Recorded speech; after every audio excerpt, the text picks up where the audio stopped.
Hi friends, good morning. నేను మీ సరిత. ఈరోజు నేను పర్వాల కర్రీ అనేది చేయబోతున్నాను. సర్సో ఆయిల్ అనేది వేసాను. మర్సట్ ఆయిల్ ఉంటుంది కదా, సర్సో అది ముందు వేసిన తర్వాత ఆ ఆయిల్ అనేది వేడి ఎక్కాలి. వేడి అయిన తర్వాత కొంచెం జీలకర్ర అనేది వేసుకోవాలి, మినపప్పు అనేది. ఆయిల్ అనేది వేడి అయిపోయింది కదా.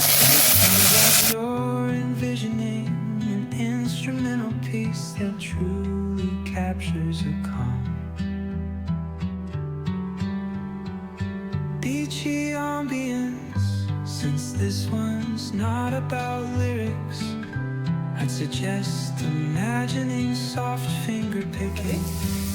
ఉల్లిపాయలు వేసేసాను. దీంట్లో ఒక స్పూను అద్రక్ అనేది వేస్తున్నాను.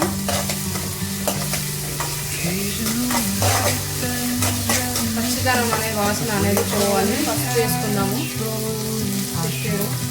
అనేది వేసుకున్నాను.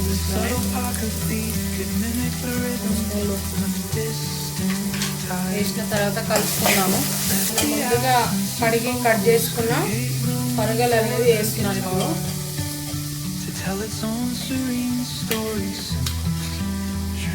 సింపుల్ ప్రాసెస్ ఇది, ఎక్కువ టైం కూడా పట్టదు. వేసుకున్న తర్వాత ఇలా మొత్తం ముందు వేసుకున్న మసాలా అంతా దీన్ని పట్టే వరకు కలుపుకున్నాము. ఒక 5 minutes అనేది మూత పెట్టి పెడదాము.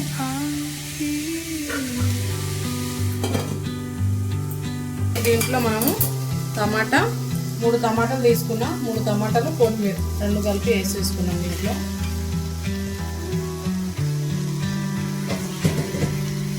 అలాగే మనం పచ్చిమిరకాయలు వేసుకున్నాం కాబట్టి మనకు కారం ఎంత కావాలో దానికి తగ్గట్టు మనము కారం కూడా ఇప్పుడే వేసుకుందాము. అలాగే ధనియాల పొడి కూడా 2 స్పూన్లు వేస్తున్నాను. కొంచెం చిటికెడు గరం మసాలా ఇవన్నీ వేసుకొని తర్వాత మనం కలుపుకుందాము. మనము కారం పొడి అవన్నీ వేసాం కదా, మొత్తం కలిసిపోయింది. ఇప్పుడు దీంట్లో మనము సగం గ్లాస్ అనేది వాటర్ వేసి కలుపుకుందాము.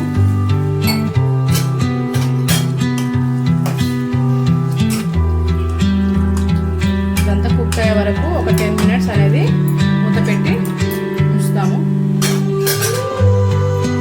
చూద్దాము ఫైనల్ కూర ఎక్కడి వరకు వచ్చింది అనేది.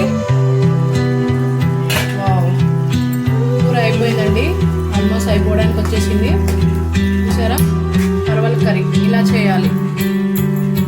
చూడ్డానికి ఎంత బాగా అనిపిస్తుందో, టేస్ట్ కూడా అంత బాగుంటుందండి. మీరు కూడా ట్రై చేయండి ఇంట్లో. నచ్చితే లైక్ చేయండి, షేర్ చేయండి.